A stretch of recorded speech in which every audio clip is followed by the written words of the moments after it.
In example 3, on her way to work, Sylvia drives through 3 sets of traffic lights. So we'll have lights 1, lights 2, and lights 3. And do you notice that before I've read the rest of the question, I've processed it and I've written down that information. Now I'll read the next part. The probability of each set of the lights being green is 0.3. And this looks to me like a set of, it's like a tree diagram. So I start off and I get to the first set of lights. And it could be green, which means that I can continue going through them. Or it could be not green. Rather than writing red, I'll write green not. Now the probability of it being green is 0.3. So therefore, the probability it's not green is 0.7. Now let's say I go through the first set of lights. That could be green or not green. And because it says the probability of each set, each one of them is the same. And I will continue to do this all the way to the end. But because the question is asking for the probability that they are all green, I'm not going to bother about the rest of this. I'm only going to look at the very top row, which is green, green, and green. And to do that, I don't need to really draw the tree diagram out completely, because it's just 0.3 times 0.3 times 0.3, which is 0.3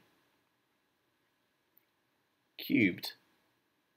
And by multiplying that together, all of them together, I should find that the answer, so the probability of green, green, green is 0.3 cubed, which is 0.027. In the final example, this is an interesting diagram. It shows a model railway track. At each of the junctions P, Q and R, which is P, Q and R, the probability of the train going straight ahead is 2/3. So to go straight ahead here would be 2/3, and therefore for me to have gone down this way would have been 1/3. And then the train carries on all the way down here, carries on, and gets to this one. Well, the probability of it going straight on is still 2/3. And the chance of it switching now is going to be 1/3. And then let's say that it carries on and the 2/3 and it gets to R. Well, the probability of it going straight on is 2/3, or the probability of it switching is 1/3. Now, if the train starts at A, what is the probability it reaches point C? Well, we have to look at the probabilities and say that it has to go down this way, so it has to go along 1/3. And what is the key word now I'd need to use here? Would I say and it has to go this way, or it has to go along this way? Well, the answer is and, because I have to go down P and I have to go along this one.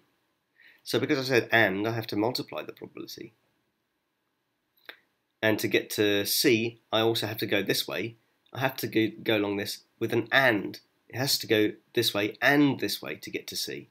So it has to multiply by 2/3. Multiplying all them together, you get 4 out of 27. And what about D? Well, to get to D, it has to go 1/3 and 1/3 to get to D.